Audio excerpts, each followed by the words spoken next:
நெஞ்சில் விழுந்த நேசமே. அத்தியாயம் 2. வலது கைசட்டை ஓரங்களை மடித்து விட்டவாறு மாடிப்படியில் இருந்து இறங்கிய மகனை ஏறிட்டார். பரமசிவம் பெரும் பணக்காரர், பிரசித்தி பெற்ற பரமோ இண்டஸ்ட்ரீஸின் ஓனர். வாகனங்களுக்கு உண்டான இரும்பு பொருட்களை ஏற்றுமதி செய்து பணத்தை இறக்குமதி செய்து நிறைய சொத்துக்களை கொண்டவர். கூடவே இளைய மகன் புதிய யோசனைகளை திறமையை கையாண்டு மேலும் பிஸ்னஸில் வருமானத்தை அதிகப்படுத்தி கொண்டிருந்தார். அவருக்கு 2 மகன்கள். மூத்தவன் பிரேம் கம்ப்யூட்டர் படிப்பை முடித்து தனியாக பிஸ்னஸ் செய்து கொண்டிருந்தான். இரும்பு சம்பந்தப்பட்ட தொழில் எனக்கு சரிபடாது, அதான் ஜெயராம் இருக்கானே 10 பேருக்கு சமமாய் என கூறிவிட, சரி ஒருவன் கம்ப்யூட்டர் தொழில், சின்னவன் தன்னுடன் என இருந்தவர் கொஞ்ச நாள் உடல்நிலை சரியில்லாத போது முழுவதுமாய் சின்ன மகனின் பொறுப்பிலேயே விட்டுவிட்டார். நானும் சளைத்தவன் இல்லை என பிஸ்னஸை சாதித்து கொண்டிருந்தான். இன்னும் கொஞ்சம் நெய் போட்டுக்கோ, வாஞ்சையுடன் பரிமாறிய தாயை புன்னகையுடன் ஏறிட்டான். போதுமா? வேண்டாம்.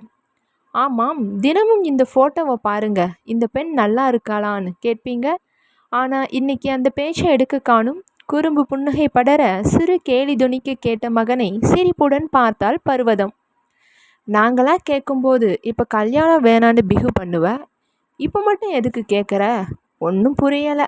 பேசியவாறு விலகி சென்ற மறுகணமே திரும்பி வந்தவர் கையில் ஒரு புகைப்பட கவர் இருந்தது. இந்தா, எந்த பெண் பிடிச்சிருக்குன்னு சொல்லு, பேசி முடிச்சிடலாம். எல்லாம் நம்ம அந்தஸ்துக்கு ஏற்ற இடம். பேசியவாறு மகனிடம் கவரை நீட்டினார். வாங்கி பிரித்து பார்க்காமல் அப்படியே மேஜை மீது வைத்தான். ஆச்சரியமாய் மகனை பார்த்தார். என்னடா ஆச்சு, நீயா ஃபோட்டோ கேட்ட, இப்போ பார்க்காம வைக்கிற? புரியாமல் கேட்டார். அது வந்துமா, எப்படி சொல்வது என புரியாமல் சற்றே தடுமாறிய மகனின் நிலை ஓரளவு புரிந்தது போல பர்வதத்துக்கு. சரிடா, ரொம்ப கஷ்டப்படாத, நானே கேட்குறேன், யார் அந்த பொண்ணு? இப்போ கல்யாணம் வேணான்னு சொன்னையா மகனோட மனசில் இடம் பிடிச்ச அந்த அதிர்ஷ்டசாலி பொண்ணு? கேட்ட தாயை ஆச்சரியமாய் பார்த்தான். எப்படிம்மா? உன் முகம் சிவக்குது, வார்த்தை தடுமாறுது. எப்போதும் என் பிள்ளை பேச்சில் கம்பீரமும் தெளிவும் இருக்கும். இன்னைக்கு பெரும் வித்தியாசம், பேச்சிலும் முகத்திலும். உன் விருப்பம்தான் முக்கியம். காலம் முழுதும் சந்தோஷமாக வாழ போறவே நீ. பேசியவாறு பேப்பரில் மூழ்கியிருந்த தன் கணவரை அழைத்தார். இங்கே வாங்களே, உங்கள் பையன் யாரோ ஒரு பெண்ணை விரும்புகிறானா. பளிச்சென போட்டு உடைத்த தாயை பொய்க்கோபம் தொனிக்க ஏறிட்டான். சிறு சினுங்கள் படர சிறு பையனாய். அப்படியா, யார் அந்த அதிர்ஷ்டசாலி பெண்? கேட்டவாறு உற்சாகம் படர மகன் அருகில் அமர்ந்தார். அப்புறம் அந்த பெண்ணோட பேர் என்ன? வீடு எங்க? கேட்டவாறு மனைவி பக்கம் திரும்பியவாறு, பெரியவனை வர சொல்லு, நாளன்னைக்கு நாள் நல்லா இருக்கு, அன்னைக்கே போய் பார்த்து பேசி முடிச்சிடலாம். சிறு பையனைப் போல உற்சாகம் ததும்ப பேசிய தந்தையை ஆச்சரியம் ததும்பும் புன்னகையுடன் பார்த்தான். பொதுவாக காதலுக்கு எதிர்ப்பு பெற்றவங்க தான், ஆனால் நம்ம வீட்டில் எதிர்மறையாக இருந்தாலும் ரொம்ப நன்றிப்பா. தந்தையின் கையை எடுத்து தன் கையில் வைத்தவாறு மனம் நெகிழ பேசினான். மகனை வாஞ்சையான பார்வையால் வருடினார். மற்ற சில பிள்ளைகளைப் போல நீ இல்லையே ஜெய், எந்த கெட்ட பழக்கமும் இல்லாமல் பொறுப்பு மிக்கவனாய் எல்லாத்திலும் திறம்பட நடந்து கொள்கிற பிள்ளைக்கு ஏற்ற மாதிரி தானே நாங்களும் இருக்கணும். நான் சொல்வது சரிதான பர்வதம்? மனைவியை பேச்சில் இழுத்தார். நெஞ்சில் விழுந்த நேசமே. அத்தியாயம் 3. குரல் அனிதா காளிராஜ். வேலையில் கவனம் செல்லவில்லை. இயற்கைக்கு மனம் எரிச்சலில் குளித்திருந்தது. எனக்கு மட்டும் ஏன் இப்படி? ஊர் உலகத்தில் வேறு பெண் இல்லையா? முகம் தெரியாத அவன் மீது கோபமாய் வந்தது. சாமி கும்பிட வராங்களா, இல்லை எந்த பெண் அழகா இருக்கான்னு பார்க்க வரானுங்களா? கடுப்பில் முகம் சிவந்தது. காலையில் அவள் தந்தை சொன்னது இன்னும் செவியில் ஒலித்தது. நடந்ததை நினச்சி வருத்தப்பட்டுக்கிட்டு காலத்தை தள்ள போறியா? ஏற்கனவே வந்த 3 வரன்களை தட்டி கழிச்சிட்ட. முடிஞ்சு போய் முற்றுப்புள்ளி வச்ச கதையை நினச்சிட்டு இருக்கிறதுல எந்த லாபமும் இல்லை. வயசான காலத்தில் நிம்மதியாக சாக விடு. கோபமான அப்பாவின் பேச்சில் அதிர்ந்தாள். ஏன்பா இப்படியெல்லாம் பேசுகிறீங்க? ஆதங்கம் பொங்கியது அவளிடத்தில். நான் உங்களுக்கு பாரமாக இருக்கேனா? வார்த்தைகள் வழியில் விழுந்தது. அப்படி இல்லடா. பரிவாய் பேசியவாறு மகளின் அருகில் அமர்ந்து கூந்தலை வருடியவாறு தோள் மீது சாய்த்து கொண்டார். நிலைமையை புரிஞ்சுக்கோடா. உங்கள் அண்ணனோ பொறுப்பில்லாமல் மனைவியோட ஊர் சுற்றிட்டு ஏனோ தானோன்னு வாழ்கிறான். அந்த பொண்ணும் புருஷனுக்கு புத்தி சொல்லாமல் எப்படி வேணும்னாலும் வாழலாம் என்பது போல இருக்குது. உங்கள் அம்மாவையும் ஒரு வேலைக்காரி போல் அதிகாரம் பண்ணி வேலை வாங்குது. இந்த நிலைமையில் அவங்க கிட்ட உன்னை விட்டுட்டு போனால் இந்த கட்டை வெந்தாலும் சாந்தி அடையாது. பொறுப்பான ஒருவன் கையில் உன்னை ஒப்படைச்சிட்டா நான் நிம்மதி. முதல் கோணல் முற்றும் கோணலாய் மாறக்கூடாது. இத்தனை தடவை வந்த வரனை மறுத்தது கூட நல்லது தான். ஏன்னா இப்போ வந்திருக்கிற வரன் ரொம்ப பெரிய இடம். மகாராணி போல வாழலாம். எந்த கஷ்டமும் இல்லாமல் போனவனையே நினச்சிட்டு எங்களையும் போக வச்சிடாத. உன் கூட வாழ அவனுக்கு கொடுத்து வைக்கல. இன்னாருக்கு இன்னாரென்று ஆண்டவன் அன்னிக்கே எழுதி வச்சிட்டான். உனக்கு அவன் இல்லைன்னு தான் அல்ப ஆயுசில் போயிட்டான். விதவைகளே மறுமணம் செய்கிற இந்த காலத்தில் போய் பேச்சை நிறுத்தி சற்றே மௌனம் காத்தார். தந்தையின் இத்தனை பேச்சுக்கும் பதில் சொல்ல அவளுக்கு மனம் பரபரத்தாலும் தொண்டையை விட்டு வார்த்தை வெளிவர மறுத்தது. ஆள் மனதில் மறைந்து மடிந்து கிடந்த அந்த விஷயத்தை சொல்ல அவள் நெஞ்சில் தைரியம் இல்லை என்பதை விட அதை சொல்வதால் தந்தை தன் கல்யாண ஏற்பாடுகளை நிறுத்த மாட்டாரே. விதவை மறுமணத்தை பேசுபவர் அவள் விஷயம் தெரிந்தால் கல்யாண ஏற்பாட்டை மேலும் தீவிரப்படுத்துவாரோ? எதையும் மனம் விட்டு பேச முடியாமல் தவிப்பும் தடுமாற்றமும் பரவியது அவளுள். இன்னும் சொல்ல போனால் கணேஷை தவிர மனதாலும் உடலாலும் வேறொருவரை கணவனாய் ஏற்க சுத்தமாய் இஷ்டமில்லை. என் மனசாட்சியே இடம் கொடுக்கவில்லையே. எதையும் பேச முடியாமல் மௌனம் காத்தாள். அவர் போன வாரம் கோயிலுக்கு போயிருந்தியே, அங்கே தான் உன்னை பார்த்துருக்கார். ரொம்ப பிடிச்சி போச்சான். பெரிய இடம். அவங்க வீட்டில் கால் வைக்கவே நமக்கு தகுதி இல்லை. அப்படிப்பட்ட சம்பந்தம் நமக்கு எதுக்குப்பா? பட்டனை கேட்டவளை பார்த்து சிரித்தார். அதுதான் உன் அதிர்ஷ்டம். நாளைக்கு உன்னை பெண் பார்க்க வாராங்க. லீவு போட்டுடு, இல்லைன்னா வேலையை கூட விட்டுடு. ஏன்னா அவங்க வீட்டுக்கு மருமகளாய் போயிட்டா வேலை போட்டு தர்ற முதலாளியோட மனைவி ஆயிடுவேன். கல்யாணமே முடிந்துவிட்ட மாதிரி அவசர அவசரமாய் கணக்கு போட்ட தந்தையின் மனதை நினைக்கையில் பரிவும் பரிதாபமும் ஒரு சேர எழுந்தது. தந்தையின் கடமையை செய்ய அவர் ஆசைப்படுறார். ஆனால் என்னால் அதை ஏற்றுக்க முடியலையே. மெல்லிய தவிப்பு பரவியது அவளுள்.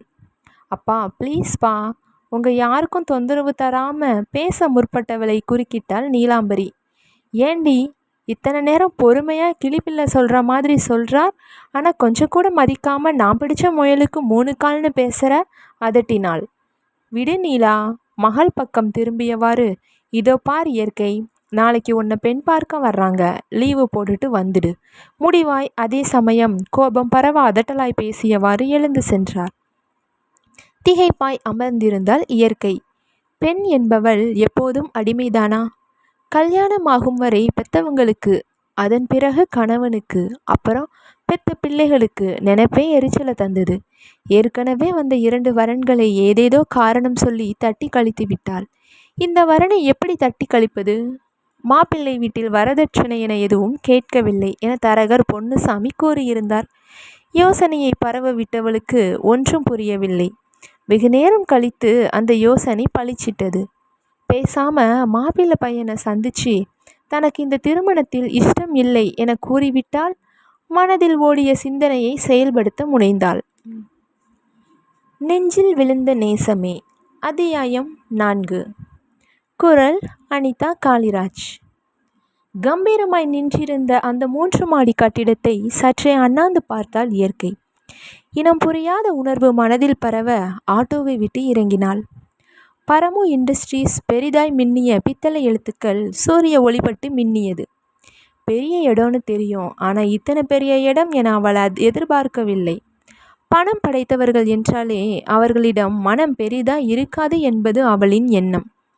வேகமாய் புல்வெளி பாதை மீது நடந்து வரவேற்பு பகுதியில் அழகாய் நின்றிருந்த பெண்ணிடம் ஆங்கிலத்தில் கேட்டாள். மிஸ்டர் ஜெயராம பார்க்கணும் என. அந்த பெண்ணிடம் மெல்லிய ஆச்சரியம் பரவியது. தன் முதலாளியின் பெயரை சொல்லி அழைக்கும் இந்த பெண் யார்? மனதில் எண்ணம் பரவ அப்பாயின்மெண்ட் இருக்கா என கேட்டாள். ஓ. மெல்லிய ஏமாற்றம் பரவ இல்லையே என்றாள். இயற்கையின் ஏமாற்றம் நிறைந்த முகம் வரவேற்பு பெண்ணை சற்றே யோசிக்க வைக்க, ஒரு நிமிஷம் இருங்க என்றவாறு தொலைபேசியில் தன் முதலாளியுடன் பேசினாள். ஆங்காங்கே சிறு சிறு கண்ணாடி தடுப்புகள் போடப்பட்டு பல பேர் வேலை செய்து கொண்டிருக்க, அந்த இடத்தில் ஒரு கம்பீரமும் கவலையும் தெரிந்தது. தேவையான இடத்தில் இருந்த அலங்கார பொருட்கள் நாங்கள் விலை அதிகமானவர்கள் என்று கூறினாலும் பார்க்கும் விழிகளுக்கு அழகை கொடுத்தது. உங்க பெயர் என்ன? இயற்கை என்றாள். மீண்டும் தொலைபேசி மூலம் அவள் பெயரை தெரிவித்தால் வரவேற்பு பெண். உள்ளே போங்க, நேராக போய் லெஃப்டில் ஃபர்ஸ்ட் ரூம். அப்புறம் உங்கள் பேர் வித்தியாசமாக அழகா இருக்கு, உங்களை போல கூறியவளிடம் நன்றியை உதிர்த்தாள். அழகான புன்னகை சேர இயற்கை. கண்ணாடி கதவின் மீது பளிச்சிட்ட ஜெய்ராம் மேனேஜிங் டைரக்டர் எழுத்துக்களை பார்த்தவாறு கதவை நாசுக்காய் தட்டினாள். எஸ். அழுத்தமான குரல் வெளிவர கதவை தள்ளியவாறு உள்ளே நுழைந்தாள். சுழல் நாற்காலியில் கம்பீரமாய் அமர்ந்திருந்த ராம் அவளை பார்த்து புன்னகைத்தவாறு உட்கார் என்றான். நன்றி சொல்லியவாறு அமர்ந்தாள். என்ன சாப்பிட்ற? கேட்டவனின் உதடுகள் மெல்லிய சிரிப்பில். முதல் சந்திப்பிலே ஒருமையில் பேசியவனை மனம் கணக்கிட நோ தேங்க்ஸ் என்றாள். என் மனைவியா உரிமையோட உறவாய் வரப்போறவளுக்கு மேலே பேச முற்பட்டவனை குறுக்கிட்டாள். அவசரப்படாதீங்க, அதுக்குள்ளே நீங்களா முடிவு பண்ணிட்டா எப்படி? அது சம்பந்தமாக தான் உங்ககிட்ட கொஞ்சம் பேசணும் என்றவளை புரியாமல் பார்த்தான். முதலாய் கோவிலில் வைத்துதான் அவளை பார்த்தான். தன் எதிரே விழிமூடி இரு கை கூப்பி கும்பிட்டவாறு அம்மனை தரிசித்தவாறு நின்றிருந்தாள். தன் எதிரே ஒருவன் பார்ப்பதை உணராமல் அம்மனை தரிசித்தவாறு சன்னதியை வலம் வந்தாள். எதிரே விளையாடியவாறு வந்து இடித்த சிறுமியை அணைத்து நிறுத்தி முத்தம் பதித்து கொஞ்சியவாறு மீண்டும் சன்னதியை வலம் வந்து வேப்பமரத்து மேடை மீது அமர்ந்தாள். அனாவசியமாய் வம்பு பேசாமல் மற்றவர்களை கவரும் அளவுக்கு தன் அழகை மேலும் அழகுபடுத்தாமல் இயல்பாய் இருந்தவளின் தோற்றம் அவன் மனதை கவர்ந்தது. எத்தனையோ பெண்களை கடந்தவன் மனதில் தன்னுடையவளாக யாரையும் நினைத்தது இல்லை. விலை உயர்ந்த ஆடையும் நுனிநாக்க ஆங்கிலம் பேசியும் பணம் படைத்தும் எத்தனையோ பெண்களை சந்தித்து இருக்கிறான். அதில் சில பெண்கள் வெட்கத்தை விட்டு அவன் மீதுள்ள விருப்பத்தை கூறிய போது மனம் நோகாமல் மறுத்துவிட்டான். பனித்துளியைப் போல வியர்வை பூக்கள் அமர்ந்திருந்த அவள் முகம் அவன் மனதை உரசிச் சென்றது. உரசி அந்த தருணம் ஏதேதோ உணர்வுகளை அவனுள் கொட்டி சென்றது. அவனுக்கு அந்த உணர்வு பிடித்திருந்தது. எனக்கு மனைவி என ஒருத்தி வந்தால் அது அவளாகத்தான் இருக்கணும்னு முடிவு செய்தான். அவளை பற்றி எப்படி தெரிந்து கொள்வது என புரியாமல் அவள் சென்ற வழி பார்த்து நின்றவனிடம் தகவல் வந்தது. எதிரே வந்த தரகர் பொன்னுசாமி மூலம். சின்னதம்பி, அம்மா கிட்ட 7-8 பெண் ஃபோட்டோ கொடுத்துருக்கிறேன், பார்த்தீங்களா? கேட்டவாறு நின்றவரை பார்த்து மெல்லிய புன்னகையை படர விட்டான். கல்யாணம் முடிவான மாதிரி தான். இப்போ ஒரு பெண்கிட்ட பேசிட்டு வந்தீங்களே, அந்த பெண் யாரு? கேட்டான். எந்த பெண்? சற்றே யோசனையாய் நிமிர்ந்தவர், ஓ இயற்கையா? தனக்குள்ளே கேட்டவாறு அவனிடம் அவளை பற்றி வீட்டு விவரங்களை பேசியது அவன் மனம் கேட்டுக்கொள்ளவில்லை. அழகான பெயர் இயற்கை. தனக்குள் சொல்லி கொண்டவனின் மனமும் உதடும் இனித்தது. ஏதேதோ எண்ணங்கள் மலர்ந்து அவன் கம்பீரமான தேகத்தில் வழிந்து ஓடியது. சந்தோஷம் படர அவரிடம் 500 ரூபாய் தாளை நீட்டியவாறு விடைபெற்று கொண்டவன் நெஞ்சம் சந்தோஷத்தில் மூழ்கியது. தாய் தந்தையிடம் சொல்லி மேற்கொண்டு நடக்க வேண்டியதை முறையாக செய்ய சொன்னான். ஆனால் நாளைக்கு தானே எல்லாம் பேசி முடிப்பது என இருந்தது. அதற்குள் ஏன் புரியவில்லை அவனுக்கு. பார்த்து கொண்டிருந்த ஃபைலை மூடியவாறு அவளை எதிர்பார்த்தான் கேள்வியோடு. ஆனால் அவள் சொன்ன விஷயமோ அவன் எதிர்பாராதது. திகைப்பில் மூழ்கி திடுக்கிட்டான். வாட்? எனக்கு இந்த கல்யாணத்தில் இஷ்டம் இல்லை. 2ஆம் முறையாக அழுத்தி சொன்னவளை கோபமாய் பார்த்தான். ஏன்? அழுத்தமாய் கேட்டான். கூறிய பார்வையை அவள் மீது அழுத்தியவாறு, அதை சொல்ல வேண்டிய அவசியம் இல்லை, ஏதாவது காரணத்தை சொல்லி நிறுத்திடுங்க. பேசியவாறு எழ முற்பட்டவளை 1 நிமிஷம் என்றான். காரணத்தை சொல்லாமல் நீ பாட்டுக்கு வந்த, ஏதேதோ சொல்லிட்டு போகிற. முதல்ல ஒரு விஷயத்தை தெளிவுபடுத்து. என்னை பிடிக்கலையா? ஆனால் நீ என்னை இப்போ தானே பார்க்குற. காரணம் அது இல்லைன்னு புரியுது. ஒருவேளை நீ யாரையாவது விரும்புறியா? கேட்டவனின் உள்ளம் பதட்டத்துடன் 10ஆம் வகுப்பு பரீட்சை எழுதிவிட்டு ரிசல்ட்டுக்காக காத்திருக்கும் மாணவனைப் போல. இதற்கு என்ன பதில் சொல்வது? ஆமாம், காதலித்தேன் என்பதா? இல்லை, எல்லாம் முடிஞ்சு போச்சு என்பதா? சட்டென எதுவும் புரியாத நிலை அவளுள். ஏதாவது பதில் சொன்னால் பரவாயில்லை. எரிச்சலும் கோபமும் சேர வேகமாய் கேட்டான். தன் காதல் தோற்று விடுமோ என்ற எண்ணமும் முதல் தடவையால் ஒரு பெண் தன்னை மறுப்பது மிகுந்த கோபத்தை வரவழைக்க அடக்கியவாறு பார்த்தான். இதுக்கும் அதுக்கும் என்ன சம்பந்தம் கேட்டாள். இருக்கு. கல்யாணம் வேணான்னு சொல்லும் அளவுக்கு வந்திருக்கிறத பார்த்தா ஒன்று வேற யாரையாவது மனசில் நினச்சிருக்கணும், இல்லைனாலும் வேற காரணத்தை நீ தான் சொல்லணும். இல்லைனா நீயே ஏதாவது காரணத்தை சொல்லி இந்த ஏற்பாட்டை நிறுத்திக்கலாம். சலனமில்லாமல் பேசியவாறு அவள் முகம் பார்த்தான். தவிப்பாய் பேச முடியாமல் சில நொடி மௌனம் காத்தவளிடம் குளிர்பான பாட்டிலை நீட்டினான்.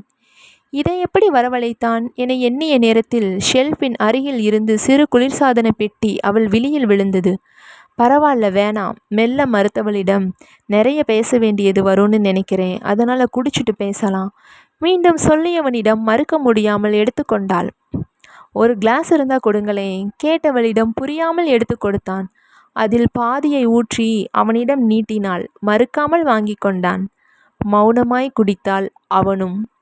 மனதில் இருந்த அவசரமும் படபடப்பும் குறைந்தது போல ஒரு அமைதி பரவியது அவளுள். அவளே பேசட்டும் என அமைதி காத்தான். 3 வருஷத்துக்கு முன்னாடி எனக்கு நிச்சயதார்த்தம் நடந்தது. அவர் பெயர் கணேஷ்.